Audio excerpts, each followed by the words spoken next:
తప్పు చెయ్యని మనిషి అంటూ లోకంలో ఉండరు. తన తప్పును సమర్థించుకునేవారు మూర్ఖులు. ఇతరుల తప్పును వేలెత్తి చూపేవారు అత్యంత మూర్ఖులు. చేసిన తప్పును దిద్దుకునేవారు ఉత్తములు. ఎదిగితే మొదట ఓర్వని వారు మన రక్త సంబంధికులే. కష్టాల్లో ఉంటే మొదట సంతోషపడేవారు మన రక్త సంబంధికులే. ఇతరులను తక్కువ చేసి మాట్లాడితే నీ స్థాయి గొప్పగా ఉంటుందో లేదో కానీ నీ వ్యక్తిత్వం మాత్రం తప్పకుండా దిగజారిపోతుంది. కొందరు పైకి చేతులు కలిపి చిరునవ్వులు చిందించిన లోపల అంతరంగాలు విషపూరితంగా ఉంటాయి. మన వల్ల ఇబ్బంది పడేవారికి మనం దూరంగా ఉండడం కూడా ఒక రకంగా వాళ్ళ సంతోషానికి మనం కారణం అవుతాం. ఎందుకంటే కలిసి ఉండి ఇబ్బంది పడటం కంటే దూరంగా ఉండి వాళ్ళను సంతోషపెట్టడం చాలా మంచిది. ఏ బంధమైనా కోపంతో దూరమైతే కోపం తగ్గాక మళ్ళీ దగ్గరవుతాయి. అదే బంధం బాధతో దూరమైతే ఎప్పటికీ మళ్ళీ దగ్గర కాలేవు. ఎందుకంటే ప్రతిసారి బాధను తట్టుకునే ధైర్యం ఉండదు కాబట్టి. చేసేది తప్పు అని తెలియక వాదించే వారితో కంటే తప్పు అని తెలిసి కూడా బుకాయించే వారితో స్నేహబంధం వ్యర్థం, అనవసరం. నువ్వు అనవసరమని అనుకున్న వాళ్ళకి నిన్ను అత్యవసరం అనిపించేలా చేస్తుంది కాలం. ఓపికగా ఎదురుచూడు. మరణం చేదు నిజం, జీవితం అందమైన అబద్ధం. ఇతరులు జాలిపడేలా మనం బ్రతకకూడదు, అసూయ పడేలా బ్రతకాలి. నేడు కష్టంగా ఉండొచ్చు, రేపు ఇంకా కష్టంగా ఉండవచ్చు. కానీ ఓపికగా భరిస్తే ఏదో ఒకరోజు ఖచ్చితంగా ఆనందంగా ఉండి తీరుతుంది. ఎందుకంటే ఓపిక నుండి వచ్చే ప్రతిఫలం ఇంకా అద్భుతంగా ఉంటుంది. సింహంలా పరిగెత్తాలని అందరికీ కుతూహలమే. కానీ సింహం నుండి సైతం తప్పించుకునే జింక చాకచక్యం నేర్చుకోవడం కొందరికే సాధ్యం. ఏ బంధంలోనైనా ఒక అడుగు మనం, ఒక అడుగు వాళ్ళు వేస్తేనే దగ్గర అవుతాం. కానీ అన్ని అడుగులు మనమే వేస్తే మాత్రం చులకన అవుతాం. అడిగి తెలుసుకునేవారు 5 నిమిషాలు మాత్రమే అజ్ఞానంలో ఉంటారు. అడగని వారు జీవితాంతం అజ్ఞానులుగా మిగిలిపోతారు. అవసరాన్ని బట్టి మాట్లాడేవారు, ఆపదను బట్టి దగ్గరయ్యేవారు, తమ పరిస్థితిని బట్టి మన చుట్టూ తిరిగేవారు మనకు ఎప్పటికీ పనికిరారు. ఎదుటివారిని ఏడిపించడం ఎలాగో మనకి తెలిస్తే మనల్ని ఏడిపించడం ఎలాగో ఆ భగవంతుడికి తెలుసు. నీ అవసరం ఎవరికీ లేదని, ఎవరి అవసరం నీకు లేదని అనుకోకు. ఎందుకంటే బొగ్గు వజ్రం రెండూ మట్టిలోనే దొరుకుతాయి. రెండూ అవసరమే. దేని విలువ దానిదే. మనసు నిండా కుళ్ళు పెట్టుకొని మంచిగా పైకి మాటలతో నటించడం బాగా అలవాటైంది ఈ రోజుల్లో మనుషులకి. ఎవడు విలువ ఇవ్వలేదని నీ విలువ తగ్గదు. నీ జీవితం నీకు విలువైనదే. విలువలు లేని, విలువలు ఇవ్వని మనుషులకు దూరంగా ఉంటే నీ విలువ ఏంటో అర్థం అవుతుంది.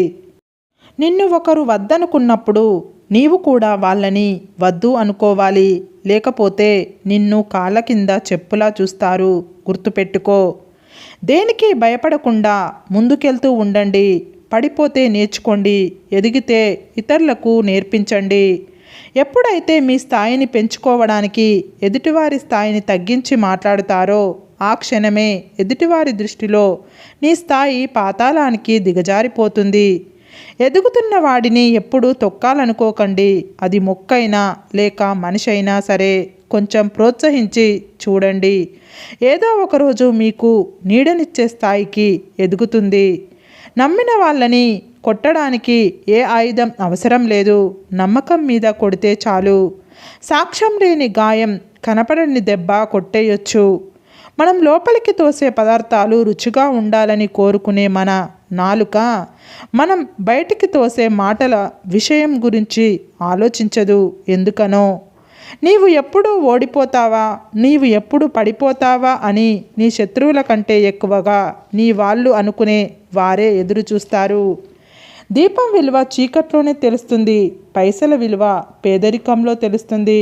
స్నేహితుని విలువ ఒంటరితనంలో తెలుస్తుంది. మనకు కొన్ని దెబ్బలు నొప్పిని మాత్రమే కాదు, బలాన్ని కూడా తెలిసేలా చేస్తాయి. నోరు మూసుకొని నిశ్శబ్దంగా ఉన్నట్లయితే అడ్డమైన వ్యాధులు కాదు, అడ్డమైన సమస్యలు కూడా రావు. ఇలా ఉంటేనే కావాలి అనిపిస్తే దానిని ఇష్టం అంటారు. ఎలా ఉన్నా కావాలి అనిపిస్తే దానిని ప్రేమ అంటారు. నీవు మాటలు అనేటప్పుడు కాస్త ఆలోచించు. ప్రాణాలే కాదు, మాటలు కూడా జీవించే ఉంటాయి. మన లైఫ్ ప్రశాంతంగా ఉండేది రెండు చోట్ల. ఒకటి తల్లి గర్భంలో, రెండోది భూగర్భంలో. ఒక మనిషి చనిపోతే తాను వాడిన మంచం, బట్టలు అన్నీ బయటపడేసే జనం. అతను సంపాదించిన డబ్బులు, బంగారం బయటపడేయరు. ఎందుకో? మీకు నిజం తెలుసుకునే అంత ఓపిక లేకపోతే నిందించే హక్కు కూడా మీకు లేనట్లే. నీవు ఆలోచిస్తూ కూర్చుంటే అద్భుతాలు జరగవు. లేచి ఆచరిస్తేనే అద్భుతాలు జరుగుతాయి. నీకు సహాయం చేసిన వారిని ఎప్పుడైతే పతనం చేయాలనుకుంటావో అప్పటి నుండి నీ అసలైన పతనం ప్రారంభం అవుతుంది. కోపంలో వచ్చిన మాటను పట్టుకుంటే మనసు విరిగిపోతుంది. అదే ఆ కోపం వెనుక ఉన్న ఆ బాధను తెలుసుకుంటే ఆ బంధం నిలబడుతుంది. నీవంటే విలువలేని వాళ్ళ దగ్గరికి వెళ్ళి పదే పదే అవమానపడే బదులు కొన్ని బంధాలను వదిలించుకోవడమే మంచిది. నీకు అర్థం కాకపోతే మరొక్కసారి అడిగి తెలుసుకో, తప్పులేదు.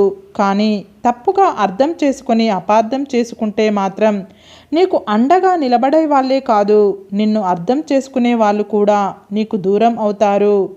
మనం ఎప్పుడూ నిత్య విద్యార్థిగా ఉంటేనే లైఫ్లో ఉన్నత శిఖరాలను అధిగమిస్తాము.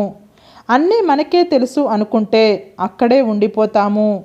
నువ్వు పరిగెత్తేలా ఉంటే తరుముకుంటూ పరిగెత్తు, నిలబడేలా ఉంటే ఎదిరించి నిలబడు.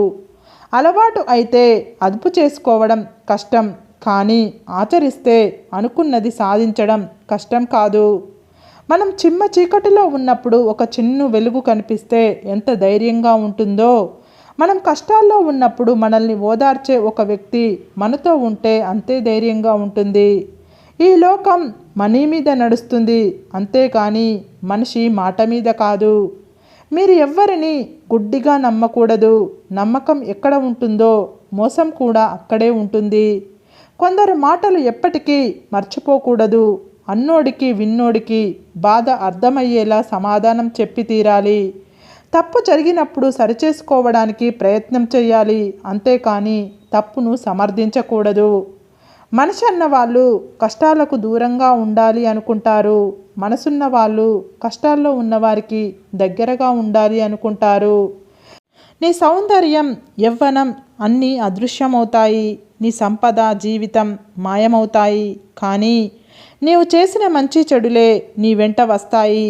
నీ పుణ్యఫలం రక్షిస్తుంది, నీ పాపఫలం నిన్ను శిక్షిస్తుంది. విజయమే జీవితం కాదు. ఓడిపోవడం అంటే అన్నీ కోల్పోవడం కాదు. గెలుపు ఓటములను సమానంగా స్వీకరించడమే లైఫ్ అంటే. టైం అనేది మనుషులను మార్చదు, కానీ టైం గడిచే కొద్దీ మనుషుల అసలు నిజం బయటకు తెస్తుంది. మనల్ని అర్థం చేసుకునే వాళ్లకు వివరించాల్సిన అవసరం లేదు. అన్నింటికీ విమర్శించే వాళ్ళను పట్టించుకోవాల్సిన అవసరం లేదు.